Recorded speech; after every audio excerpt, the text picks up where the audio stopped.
memiliki wilayah kepulauan yang membentang dari Sabang sampai Merauke. Membuat Indonesia dianugerahi beragam suku bangsa dan budaya.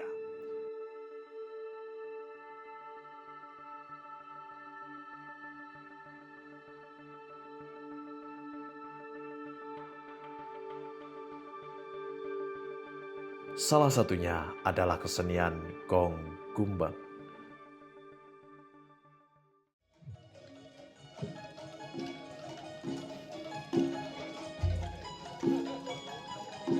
Kesenian ini merupakan salah satu kesenian yang ada di Kabupaten Ponorogo, yang mana hanya dapat ditemukan di Desa Wringinanom. Kesenian ini lahir dari sebuah pertikaian politik antara Panembahan Senopati dengan Ki Ageng Mangir. Kesenian ini terdiri atas beberapa instrumen musik tradisional yang mayoritas terbuat dari bambu. Seperti 15 buah kumbeng yang berbentuk seperti angklung yang memiliki tangga nada pentatonis, 1 buah gong bonjor, 1 buah kendang, dan 1 buah siter. Begini ya, kesenian Gong Gumbang itu awalnya dari awal di Keraton Mataram. Itu ada perdebatan antara Panembahan Senopati dengan Ki Ageng Mangirwonoboyo. Peperangan, akhirnya Panembahan Senopati kalah, mendapat wangsit bisa mengalahkan Mangirwonoboyo apabila anaknya Pambayun itu disuruh menjadi teledek ngamen utawi barang dengan iringan kerawitan dari bambu.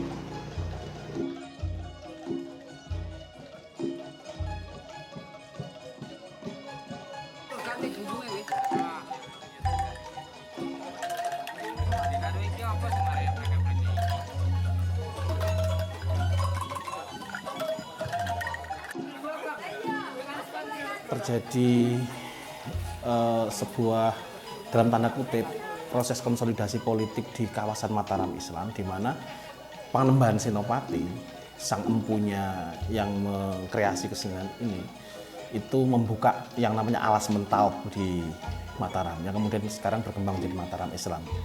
Dan di saat itu beliau ini ketika melakukan konsolidasi menghadapi dalam tanda kutip tantangan dari dalam tanda tokoh lokal yang disebut Ki Mangir atau Ki Ageng Mangir.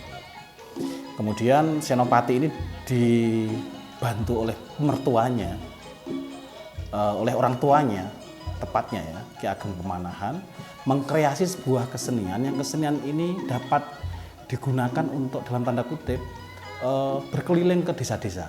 Nah, yang kepentingan berkeliling ini salah satunya adalah kepentingan konsolidasi politik, termasuk kepentingan spionase atau pemantauan teritorial lah bahasa sekarang itu. Jadi kesenian yang digunakan untuk melakukan spionase, pengintaian, konsolidasi teritorial yang bisa berkeliling ke desa-desa di kawasan Mataram.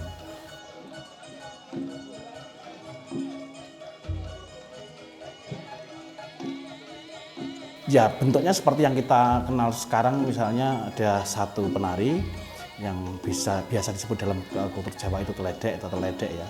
Kemudian ada pemain siter, ada pemain gumbang yakni semacam angklung begitu. Kemudian ada peniup yang suaranya ini mirip gong, bung bung bung gitu. Suara gong besar ya, gong yang suara besar. Nah, ya seperti pentas tayupan tapi tayupan jalanan gitu, tayupan jalanan. Lah, memang pada akhirnya sang teledek tadi itu, yang kebetulan teledek ini adalah keluarga dari Panembahan Senopati, dapat menggait hati tokoh masyarakat setempat yang bernama Mangir tadi itu. Yang Mangir kemudian menikah, kemudian karena pernikahan itulah kemudian Ki Ageng Mangir harus sowan pada mertuanya tadi, Panembahan Senopati, dan pada saat itulah kemudian Mangir dalam tanda kutip dalam dua versi, baik di naskahnya Pram maupun ceritanya tokoh lokal Wringinanom, itu kemudian terbunuh atau dibunuh.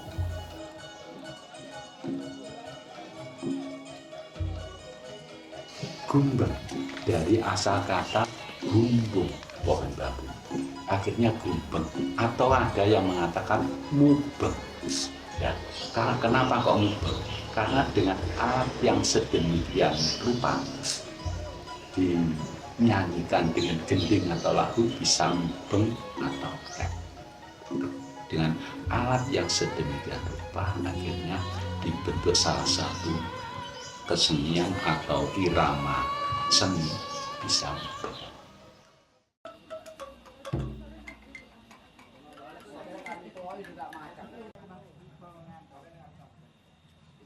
Nah, beberapa ratus tahun kemudian, tepatnya di 1832, berarti ada sekitar rentang 250-300 tahun kemudian, itu terjadi Perang Jawa, kita kenal ya, Perang Diponegoro, di mana banyak eksponen pasukan Diponegoro yang berasal dari kawasan Mataram itu berpindah ke kawasan timur. Kawasan timur, salah satunya di kawasan Ponorogo, yang dalam pemetaan Jawa dulu disebut sebagai kawasan Monconegari Wetan. Gitu. Nah, dalam kasus ini yang di Wiringin Anom namanya, tokoh lokalnya itu namanya adalah Irogiri. Gitu. Irogiri ini kemudian pada saat datang di Wiringin Anom diterima oleh kepala desa setempat. Kemudian pada saat itu memang suasana Wiringin Anom sedang mengalami paceklik, atau ya kalau sekarang bahasanya mungkin susah larang pangan lah gitu, larang pangan, musim kemarau panjang. Dan Irogiri ini karena memiliki kultur Mataram ya, menyarankan untuk membuat pementasan perdana gong gumbeng di kawasan Wiringin Anom pada dalam catatan Bajaiman itu pada tahun 1837 sebagai kesenian ritual, untuk sebagai rangkaian dari proses bersih desa.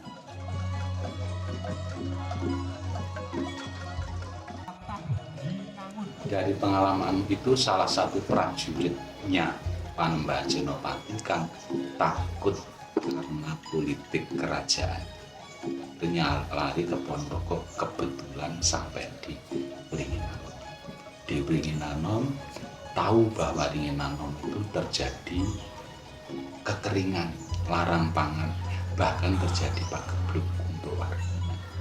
Matur kepada demangnya desa-desa, Demang Lunggonduo pada saat itu, bahwa Wiringin Anom bisa waras, bisa pertanian bisa subur, dan pengairan, sumber air bisa meluap apabila diadakan kenduri, atau bahasa pada saat itu selang atau bersih desa atau sedekah bumi, dengan sarana menyembelih kambing kemudian dimakan oleh warga, terutama warga miskin, dan dilanjutkan kesenian gambyong pada saat itu dengan iringan dari alat bambu yang akhirnya dinamakan, dari bambu, kata bambu itu kan gumbung, akhirnya menjadi gumbeng.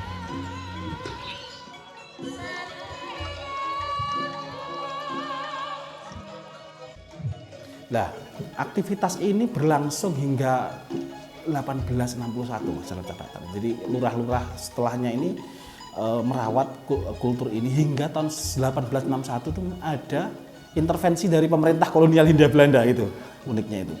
Jadi salah seorang perwakilan pemerintah kolonial di kawasan Kawedanan, kalau di kawasan timur Kawedanan Arjawinangun barangkali namanya ya, seorang onder, ada namanya Pronodipuro namanya itu, memang dalam tanda kutip melarang ini aktivitas bersih desa karena yang digunakan alasannya adalah alasan-alasan religius, keagamaan, bahwa itu kultur yang atau ritus yang dalam tanda kutip bertentangan dengan agama-agama formal gitu, dan seterusnya. Nah, tetapi yang terjadi adalah ini, masyarakat setempat itu kalau biasa dulu kan bayar pajak pakai hasil bumi Mas ya. Mereka beralasan karena kita nggak ada bersih desa, kita itu kekeringan bertahun-tahun. Karena kekeringan kita nggak bisa bayar upeti itu. Nah, yang kita menegosiasi, kalau kita nggak bisa bayar upeti selama beberapa tahun, kemudian ketika ditagih mereka mengatakan kita mau bayar upeti jika aktivitas pertanian kami berjalan, dan itu syaratnya adalah bersih desa lagi. Dari sempat terhenti sekian waktu, kemudian digelarlah aktivitas bersih desa yang gong gumbengan lagi.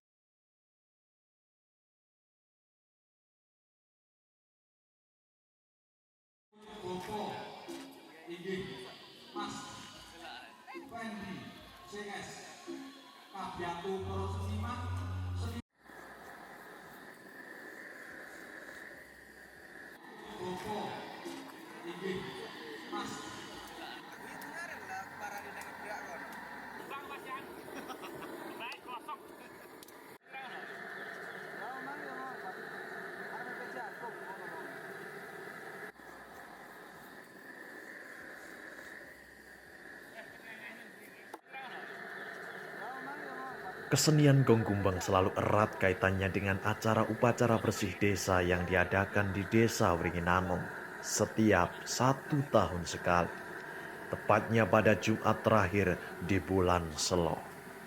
Kesenian Gong Gumbang digunakan sebagai musik pengiring dalam upacara bersih desa. Ritual bersih desa diawali dengan menyembelih kambing dan dilanjutkan dengan beberapa ritual lain dengan iringan musik dari Gong Gumbang. Dalam upacara bersih desa ini, kesenian Gong Gumbang juga membawakan beberapa tembang Jawa seperti Sinom, Ilir-ilir, dan Kebo Giro.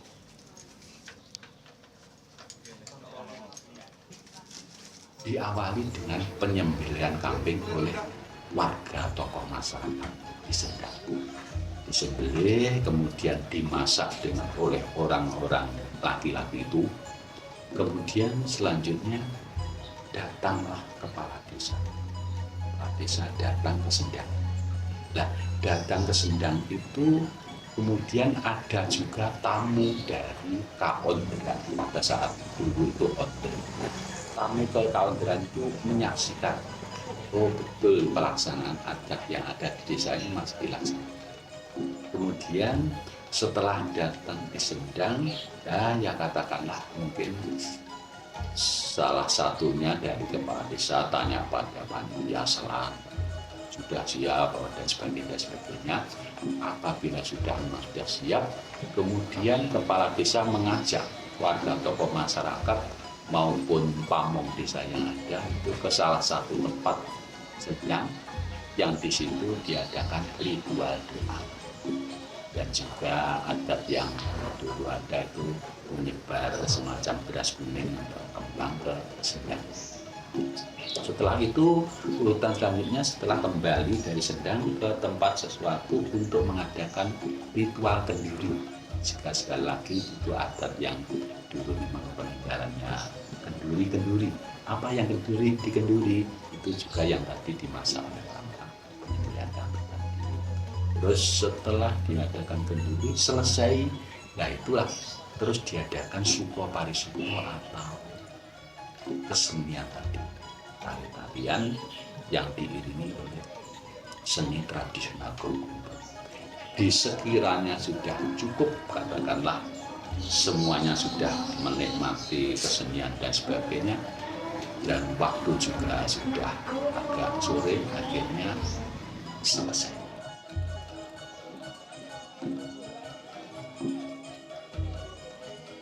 Jadi kalau alasan mengapa sang kreator di Wringinanon, yakni yang disebut di catatan itu Erogiri ya. Erogiri itu menawarkan atau menyarankan bersih desa di dalamnya terdapat ritus gegumbengan. Memang dalam khazanah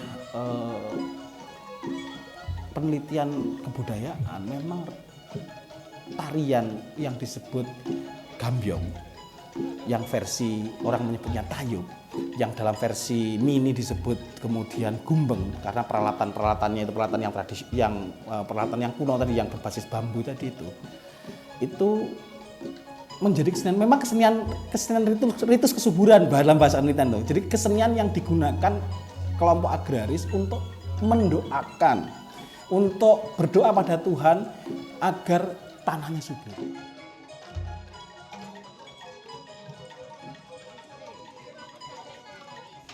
Jadi pelaksanaan selang kayaknya tetap diikuti dengan kesenian Gongkumbeng. Kalau dikatakan tujuannya, dikatakan ya bisa tujuan, itu memang dengan adanya setelah diadakan permohonan permintaan doa pada Tuhan Yang Maha Esa, kita pada saat itu kan terjadi hujan. Akhirnya semacam puji syukur pada Tuhan Yang Maha Esa itu diadakan syukur atau senang-senang dengan kesenian yang diiringi dan alat bambu yang digunakan Gongkumbeng.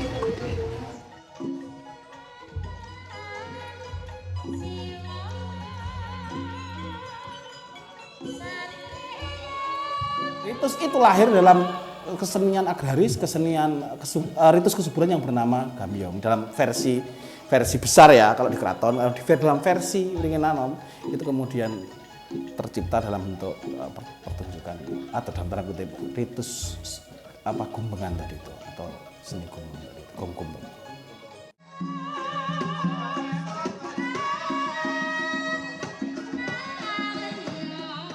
Seiring dengan perkembangan zaman, kesenian Gongkumbeng tidak hanya sebagai musik pengiring dalam acara bersih desa, tetapi kesenian ini telah berubah menjadi kesenian rakyat. Tidak hanya tampil di acara bersih desa, kesenian Gongkumbeng juga tampil di acara seperti Gerbek Suro dan beberapa pentas di luar acara bersih desa. Namun, kepopuleran Gongkumbeng sebagai sebuah kesenian masih kalah jauh jika dibandingkan dengan kesenian Reog Ponorogo. Hal inilah yang membuat Gongkumbeng kurang begitu terkenal di kalangan masyarakat luas.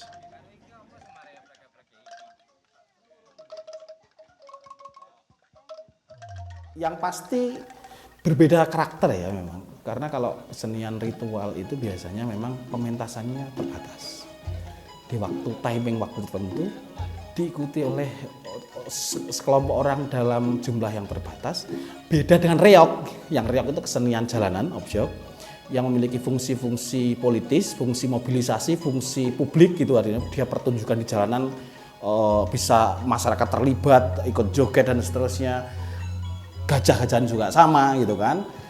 Unta-untanan juga sama. Jadi kesenian jalanan ini kesenian ritual memang ya tidak banyak digunakan untuk kepentingan-kepentingan di luar ritual. Jadi itu mengapa alasan Gongkumbeng sendiri tidak berkembang.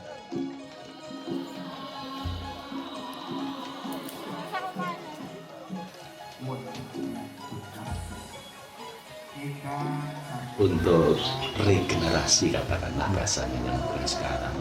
Memang saya sendiri selaku sesepuh dan pengarah bagian Gongkumbeng mengupayakan ini. Kalau di desa yang kami upayakan sudah berjalan, ya hanya karena pandemi agak istirahat itu dari Karang Taruna Desa itu berjalan ya, meskipun agak ya sedikit sulit lah mempelajarinya, tapi tetap sudah berjalan dan nantinya kita berupaya memperkenalkan kesenian Gongkumbeng itu ke SD dan SMP, meskipun sementara karena lingkup saya juga terbatas di desa ya di desa. Tapi kalau nanti ada arahan dari dinas terkait agaknya ke luar desa memperkenalkannya, kami juga berusaha bisa dikenalkan kepada dunia pendidikan.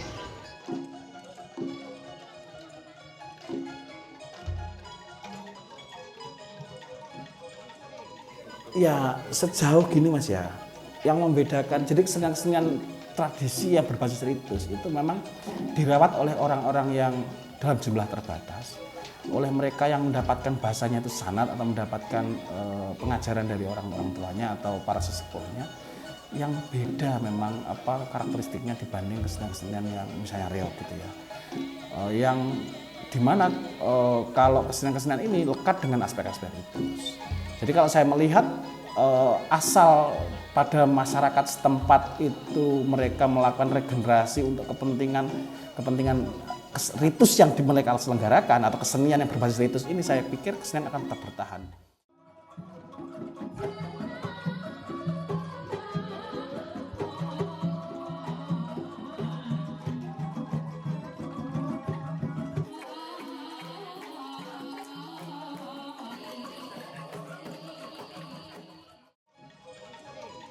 Selain sebagai sebuah kesenian, Gong Gumbeng juga merupakan suatu cerminan sikap hormat masyarakat kepada leluhurnya. Selain itu, sikap gotong royong dan kebersamaan masyarakat juga nampak dalam kesenian Gong Gumbeng. Diharapkan kesenian ini dapat bertahan di tengah arus globalisasi sebagai sebuah nilai kebudayaan yang luhur yang dapat diwariskan ke generasi selanjutnya.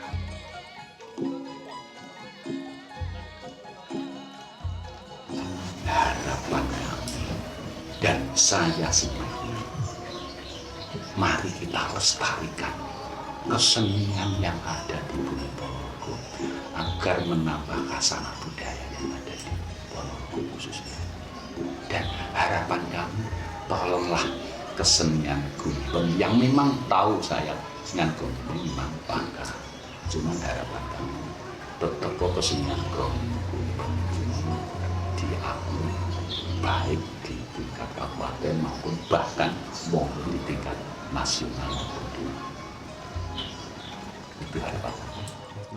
Ya, kita merasa kesenian semacam Gong Gumbeng atau kesenian lain yang kesenian ini memiliki basis nilai yang kuat di masyarakat setempat, itu masyarakat lokal, itu ya mendapatkan apresiasi yang cukup, terutama dari yang pasti masyarakat setempat. Yang kedua ya masyarakat secara umum, utamanya kalau saya lihat ya kelompok menengah ini perlu melakukan eksplorasi, pendalaman, kajian terhadap tema-tema macam itu.